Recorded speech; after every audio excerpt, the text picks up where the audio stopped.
Chacha! Chacha waiting for his dinner. Buksan natin yung oven. Ayan natin ito. 12 minutes.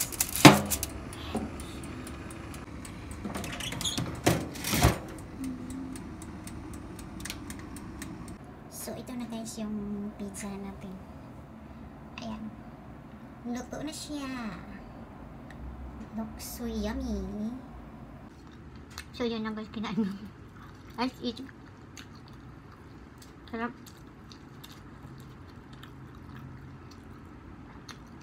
Bulgogi flavor siya. Oh.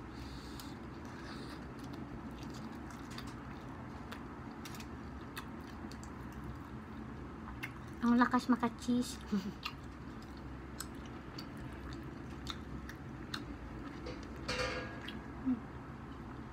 Yung aso ko.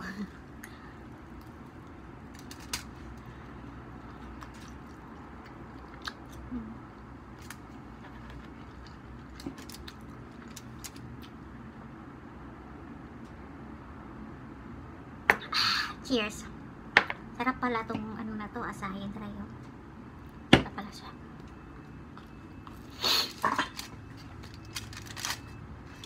Grabe, sobrang lamig ngayon. 9 degree. Sinisipaw niya ako eh.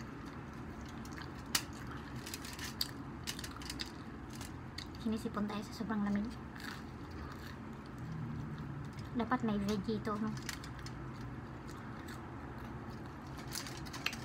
Huwag ng veggie kasi mabubusog ko na dito. Bait ng amo ko, no? May pa-pizza.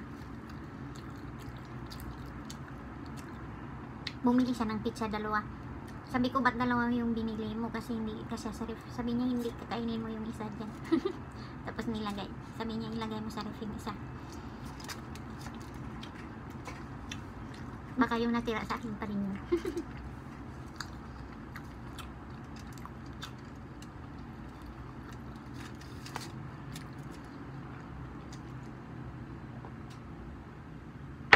Minsan lang naman ako uminom ng beer. Off day kasi ngayon, so yung natira ko dito is kakainin bukas for breakfast. So ano oras akong gising, tapos nagluto ako dyan ng kanin. Kailangan ko mag-save. Mahal pagkain sa labas eh. So nagluto ako dyan ng kanin, tapos bukas ulam na lang bilhin ko. Parang gusto kong bumili ng tuna, yung mechado ulit. Sarap yun. Tag $9 lang.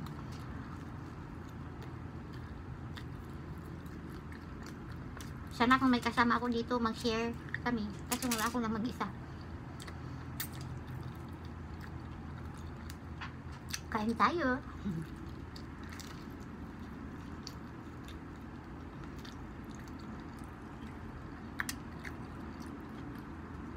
Yung alaga ako gusto na mag-dinner. Tingnan ko muna yung kung anong oras niya. Maga pa pala. 7 pa lang. So, hindi ka pa pwedeng mag-dinner. Hindi na kita pagkain. Kunti. 7:30 kasi yung dinner niya.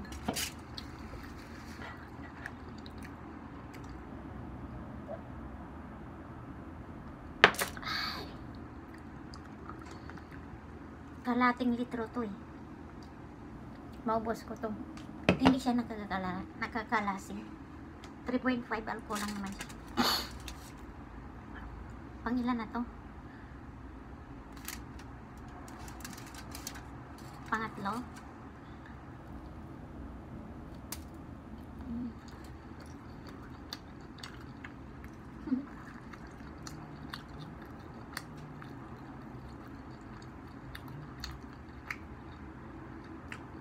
So, di bukas matulog ng buong araw.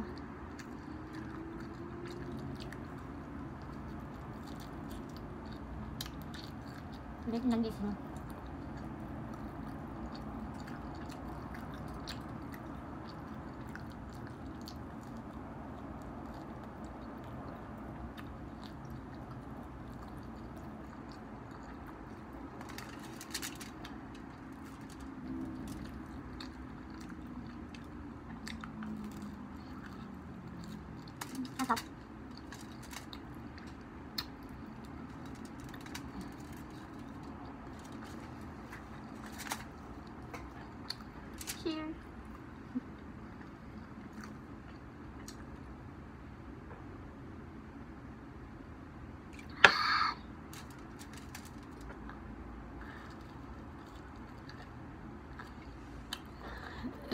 Excuse me, acid attack na naman ito. Ayan. Excuse me. Masarap yan ang magagawa. Acid attack later.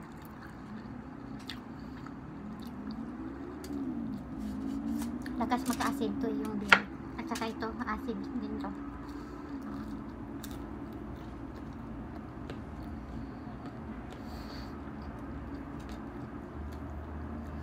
Magkailan niya ko isang luwa. Tatlo na yata. Wala niyo itong natira.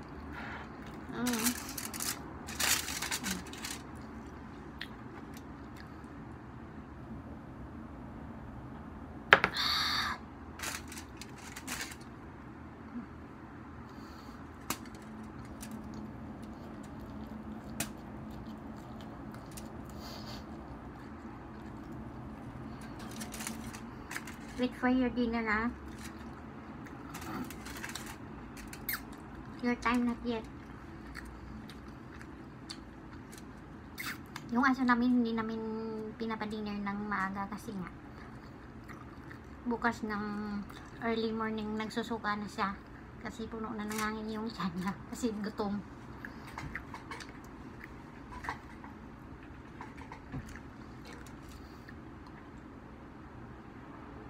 Kaya 7:30 yung schedule ng ano niya, ng dinner. 7:30 up.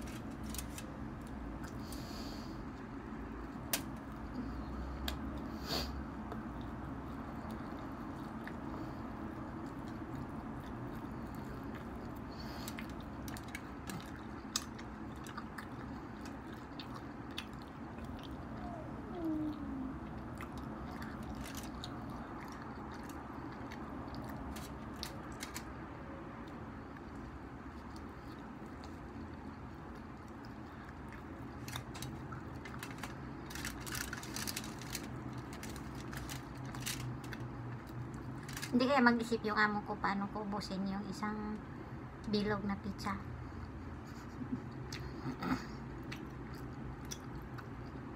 Kasi nga pag dito sila itong bilog na pizza, tatlo na kami maghatian ito, dalawang slice yung sa akin.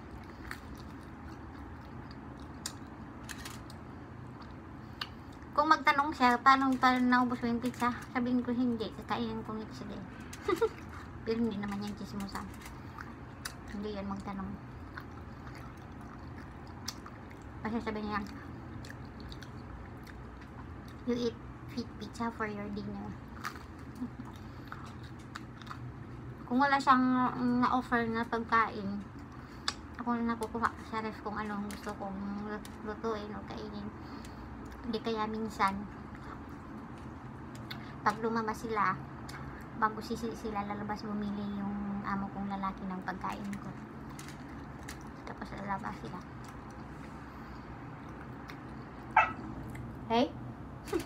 Binabark niya ako eh.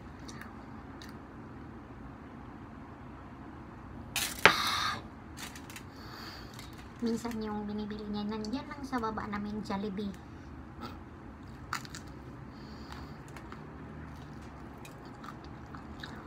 Yung Jollibee nandyan lang sa babaan namin. Baba ng building namin.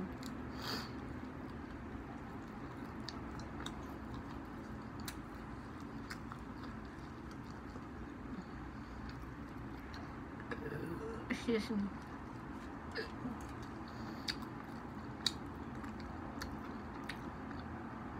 Nagbuburp na ko. Acid na.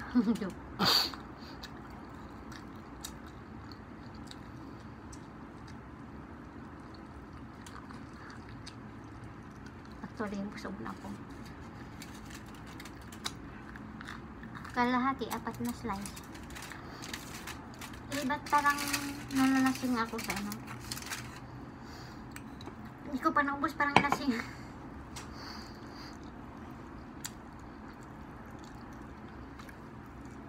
Nagmamadali na tumalagat na. Grabe yung lamig sa Hong Kong, grabe. Sabi nila mababa pa eh. Ngayon 9 degree, bukas daw bababa, may frost daw eh. Sa iba sa bundok ng ng Hong Kong may mga na frost na. Yung parang nag-ice, yung mga dahon, may mga ice na yon, gano'n. Parang sa freezer nga. Parang feeling mo ngayon na parang nasa labas ka ng freezer. Ngayon as in, ngayon. Ako naka warmer, ito warmer tong black itong jacket pang winter to. Tapos dito ko yan sinusuot sa loob ng bahay. Paglalabas ako, may isuot pa ako na isang winter jacket na pang winter talaga. Kasi dito sa loob ng bahay hindi naman masyadong malamig, pero sa labas sobrang lamig, grabe talaga. Parang nasa freezer ka nga. So kailangan mo talagang magsuot ng makapal, yung pang winter talaga. So kung lalabas ako, may isusuot pa ako dito na isa na pang winter talaga, yung jacket na makapal. Yung ganitong lalabas ka, Diyos ko, grabe ang lamig, hindi mo kakayanin.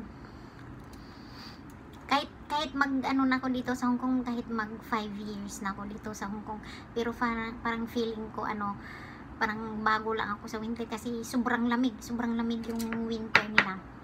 Pero pag mag summer na naman, sobrang init, mas mainit pa sa Pinas.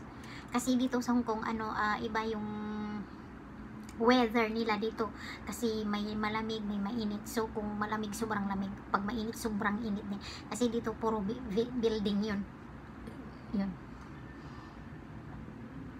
So puro building, walang kahoy. So pag summer, lahat naka-aircon. So yung singaw ng aircon everywhere, ang init, malagkit.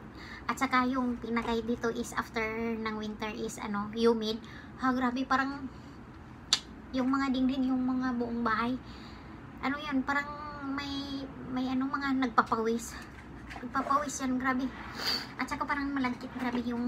Bye-bye na kami, bye-bye! See you on my next vlog. Thanks for watching, bye! So ito yung itago ko na to. Bye-bye na, bye-bye.